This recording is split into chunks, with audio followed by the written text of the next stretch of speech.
உங்களுக்கு நிம்மதி உண்டாகுவதாக. தேவனுடைய இரக்கங்கள் அதிகமாவதாக. தேவன் என்ன சொல்கிறாங்கன்னா, நீதிமொழிகள் 18:21, மரணமும் ஜீவனும் நாவின் அதிகாரத்தில் இருக்கும், அதில் பிரியப்படுகிறவர்கள் அதன் கனியை புசிப்பார்கள். நம்மள நிறைய பெரியவங்க சொல்லுவாங்களா, அபசகுணமாக பேசாதீங்கன்னு. அது 100க்கு 100 உண்மைதாங்க. பைபிளில் இந்த வசனம் சொல்லுது, பேசுகிறத ஒழுங்காக பேசணும், கரெக்டாக பேசணும், நம்மளை பற்றி தப்பாக பேசக்கூடாது. நல்லதாக பேசினா நம்ம வாழ்க்கை நல்லதாக அமையும். சரிங்களாங்க? என்னை பற்றி, அதாவது நம்மளை பற்றி நல்லா பேசுகிறதுக்கு யாராவது இருப்பாங்களா? 4 பேர் இருக்காங்களா நம்மளை பற்றி நல்லா பேசுகிறதுக்கு? யாரும் இல்லை. அப்போனா நீங்கள் உங்களை குறித்து நல்லதாக தான் பேசிக்கணும்.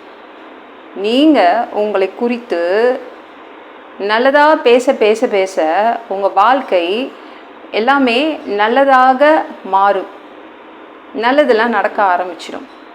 ஏன்னா இந்த வசனம் என்ன சொல்லுதுன்னா, நம்ம நாக்குக்கு அதிகாரம் இருக்குது. இந்த நாக்கு வச்சு பேசுகிறோம்ல, என்ன பேசுகிறீங்களோ அப்படியே தான் உங்கள் வாழ்க்கை நடக்கும். நான்லாம் நல்லா இருக்க மாட்டேன், நிறைய பேர் சொல்லுவாங்கள்ல, அப்படின்னா நல்லாவே இல்லாமல் போயிடுவோம். நான் நல்லா இருப்பேன், என் குடும்பம் நல்லா இருக்கும், என் பிள்ளைங்க நல்லா இருப்பாங்க, அப்படி பேசுங்க. என்னங்க நாக்கை நீட்டுங்க. நிறைய பேர் சொல்லுவாங்க, கரு நாக்காக இருந்தால் பலிக்கும். அது எந்த நாக்காக இருந்தாலும் மனித நாக்கில் நீங்கள் பேசுனீங்கன்னா உங்கள் வாழ்க்கையை நீங்கள் நல்லபடியாக கட்டி கொள்ளலாம். இந்த நாக்குக்கு அதிகாரத்தை தேவன் கொடுத்துருக்காரு. சரிங்களா? நல்லபடி பேசினா நல்லது நடக்கும். நீங்கள் மோசமாக தான் நான் பேசுவேன் என்னை குறித்துனா அப்போ ஒன்றும் செய்ய முடியாது. எப்படி அது? நீங்கள் பேச பேச நீங்கள் ஐயோ நம்ம எப்பொழுதும் நாங்கள் நல்லா இருப்போம், என் குழந்தைங்க நல்லா இருப்பாங்க, என் கூட தேவன் இருக்காரு, அப்படி பேசுங்க. நான் செழிப்பாக இருப்பேன், நான் நல்ல வேலையில் இருப்பேன், நான் நல்ல தொழிலில் இருப்பேன், அப்படி பேசுங்க. பேச பேச யார் கேட்குறது? நம்ம மனசு கேட்கும். மனசு கேட்டோடனே என்ன பண்ணோம்? மனசு நம்ப ஆரம்பிக்கும். மனசு நம்ப நம்ப நம்ப விசுவாசம் அதிகரிக்கும். நீ விசுவாசித்தால் தேவனுடைய மகிமையை காண்பாய். இப்போ நம்ம வாழ்க்கை நல்லா ஆகிடும். அதனால் நாக்கை வச்சு நல்லது பேசுங்க. சரிங்களா? உங்களுக்கு அதிகாரம் இருக்குது. உங்கள் வாழ்க்கை குறித்து உங்களால் பேச முடியும். நீங்கள் நல்லது பேசினா உங்கள் வாழ்க்கையில் நல்லது நடக்க ஆரம்பிக்கும். மற்றவங்க தான் நம்மளை கெடுத்து பேசுகிறாங்க, ஆனால் நம்மளை குறித்து கெடுத்து பேசக்கூடாது. நாக்கு சுத்தம் வேண்டும்.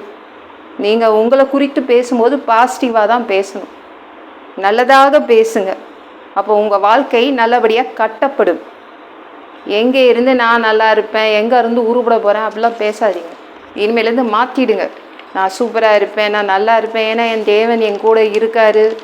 பேசிகிட்டே இருங்க. உங்கள் மனசு கேட்கும், விசுவாசம் அதிகரிக்கும், தேவனுடைய மகிமையை நீங்கள் காண்பீங்க.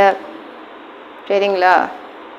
நம்ம பேசிகிட்டே தான் இருக்கணும், நிறைய நல்லது பேசணும். இந்த மந்திரவாதிகள்லாம் பார்த்துருக்கீங்களா? அவங்க பேசி பேசி அந்த மந்திரங்கள், கெட்ட மந்திரங்களை சொல்லி சொல்லி சொல்லி சூனியம் வைப்பாங்கள்ல, ஒருத்தங்களை ஒன்றுமே இல்லாமல் பண்ணிடுவாங்க, கெட்ட மந்திரங்களை சொல்லி. நீங்கள் உங்களை குறித்து நல்ல நல்ல வசனங்கள், பைபிளில் நிறைய வசனங்கள் இருக்குது, அதை நீங்கள் சொல்லி சொல்லி சொல்லி அப்போ மனசு கேட்க ஆரம்பிக்கும், உங்கள் வாழ்க்கை செழிக்க ஆரம்பிக்கும். சரிங்களா? யோபு கூட கடைசி வரைக்கும் தன்னை பற்றி கெட்டதாக எதுவுமே சொல்லவே இல்லை. அவங்க மனைவி சொன்னால், அவங்க 3 நண்பர்கள் சொன்னாங்க, ஆனால் யோபு தன்னை குறித்து கெட்டதாக எதுவுமே பேசிக்கல. என் மீட்பர் உயிரோடு இருக்கிறார், நான் நல்லா இருப்பேன், என் தேவன் உயிரோடு தான் இருக்கார், அதனால் நான் நல்லா இருப்பேன். அவ்வளோ பெரிய வியாதி இருந்துச்சு, உச்சந்தலையிலேருந்து உள்ளங்கால் வரைக்கும் வியாதி தான், ஃபுல்லாக பயங்கரமான பிரச்சனை வந்துச்சு. ஆனால் யோபு தன்னை குறித்து மோசமாக பேசவே இல்லை. என் வாழ்க்கை நல்லா இருக்கும், ஏன்னா தேவன் தான் உயிரோடு இருக்காரு, அப்புறம் ஏன் நான் கஷ்டப்பட போகிறேன், அது சொல்லிகிட்டே இருந்தான். அதனால் அவன் ரொம்ப நல்லா இருந்தாங்க. நல்லதாக பேசுங்க. எவ்வளோ பிரச்சனை வந்தாலும் நல்லதாக பேச ஆரம்பிங்க. பேசி பேசி பேசி உங்கள் மனசு நம்ப வைங்க. நம்ப மனசு என்ன ஆகும்? விசுவாசிக்கும். மனது உடையாது, மனது கவலைப்படாது, இந்த தேவனை விசுவாசிக்கும். எத்தனையோ வாக்குத்தத்தம் இருக்குல்ல, அதெல்லாம் நீங்கள் வாயை திறந்து சொல்லலாம். இல்லைன்னா நீங்கள் என்ன நினைக்கிறீங்களோ அதுபடி பேசுங்க. என் குழந்தைங்களுக்கு நல்ல வேலையில் உட்காருவாங்க, என் குழந்தைங்களுக்கு நல்ல வேலை கிடைக்கும், என் பிள்ளைங்களுக்கு நல்ல இடத்துல கல்யாணம் ஆகும், இப்படிலாம் நல்லபடியாக பேசுங்க. நான் கடனை அடைப்பேன், என் வியாதி சரியாகும், நான் நல்லா நடப்பேன், நான் பழையபடி நல்லா லெவலில் வருவேன். பேசுங்க. பேச பேச பேச விசுவாசம் அதிகரித்து நீங்கள் தேவனுடைய மகிமையை பார்ப்பீங்க. சரிங்களா? இந்த வீடியோ பிடிச்சிருந்துச்சுன்னா மற்றவங்களுக்கும் ஷேர் பண்ண மறக்காதீங்க. கர்த்தர் தாமே உங்களை ஆசீர்வதிப்பாராக. ஜெபம் பண்ணலாமா? அன்பு பிதாவே, உங்கள் பிள்ளைங்க உங்கள் பாதத்தில் வந்திருக்காங்கப்பா. சாமி, உங்கள் பிள்ளைங்க நாக்கில் 2 அதிகாரங்கள் கொடுத்துருக்கீங்க. உங்கள் பிள்ளைங்க நல்லதாக பேசினா அவங்க வாழ்க்கை நல்லதாக அமையும். உங்கள் பிள்ளைங்க பேச பேச அவங்க மனசு நம்ப ஆரம்பிக்கும். நம்ப நம்பிக்கை அதிகமாகி விசுவாசம் அதிகமாகும். தேவனுடைய மகிமையை பார்ப்பாங்க. உங்கள் பிள்ளைங்க அவங்க வாழ்க்கையை பற்றி இனிமேல் நல்லதாக பேசுவாங்க. அதனால் உங்கள் பிள்ளைங்க வாழ்க்கை நல்லா இருக்கும். எல்லாம் பொல்லாத பிசாசுகள், ஏவல்கள், மந்திரங்கள், தற்கொலை ஆவிகள், பயத்தின் ஆவிகள், பலவீனப்படுத்துகின்ற ஆவிகள் எல்லாம் இயேசு என்ற பெயரினை கொண்டு துரத்துகிறேன். ஓடிப்போ. உங்கள் பிள்ளைங்களை இரத்த கோட்டிக்குள் மறைச்சிக்கோங்க. பரிசுத்த ஆவியால் நிரப்புங்க. ஞான ஸ்நானம் எடுக்கணும். உங்கள் பிள்ளைங்க ரட்சிப்பீராக. இயேசுவின் காயப்பட்ட தழும்புகளால் எல்லா வியாதிகளும், எல்லா பலவீனங்களும், கேன்சர் போன்ற வியாதிகளும் சரியாகுவதாக. மரணப்படுக்கைகள் சரியாகுவதாக. பரம்பரை வியாதிகள் சரியாகுவதாக.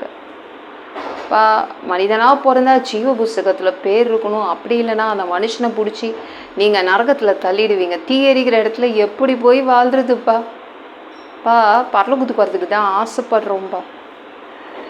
அடித்து உதச்சி திருத்தி எங்களை பரலோகத்துக்கே அனுப்பிடுங்க. கழுவப்படாத பாவங்கள் எங்ககிட்ட இருந்துச்சுன்னா உங்கள் திரு ரத்தத்தை கொண்டு கழுவி எங்களை பரலோகத்துக்கே அனுப்பிடுங்க. சாமி, எந்த ஒரு இமைப்பொழுது நீங்கள் வருவீங்கன்னு இயேசுவை வணங்கி காத்துட்ருக்கோம். பரிசுத்தமாக வாழ்ந்து காத்துட்ருக்கோம்பா. அந்த ஒரு இமைப்பொழுதில் உங்களுக்கு ஒப்பான உடம்பு எங்களுக்கு கொடுக்கப்படும். அதை பெற்றுக்கொண்டு மத்திய வானத்தில் உங்களை சந்திக்க வருவோம்.